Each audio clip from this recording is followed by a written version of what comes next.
iba pang balita, habang tumatagal ay dumarami rin ang mga ebidensyang nakakalap ng Senado para mapatunayan ang pagkakaugnay ng pork barrel scam sa ilang mga public officials at pribadong mga individual.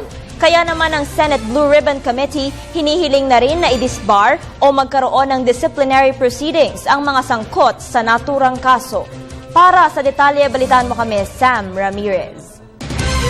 Isinangguni ng Senate Blue Ribbon Committee sa Integrated Bar Council of the Philippines at sa Supreme Court ang pagpapadisbar o pagkakaroon ng disciplinary proceedings laban sa mga abogadong nasasangkot sa pork barrel scam.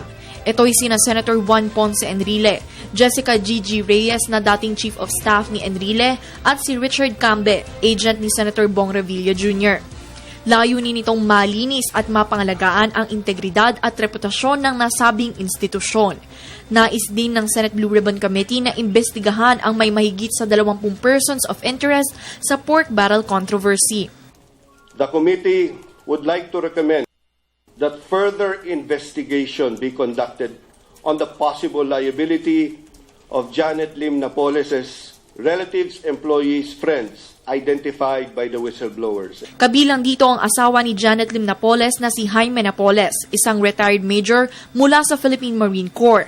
Gayon din ang 4 nilang anak na sila Joe Christine, James Christopher, Christian at Jean.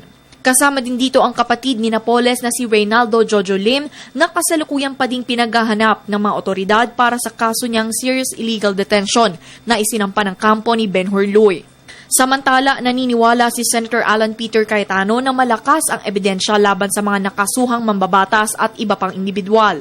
Muli din niyang hinikayat ang mga ito, lalo na sila Senators Juan Ponce Enrile, Bong Revilla Jr. at Jinggoy Estrada na magpaliwanag sa publiko.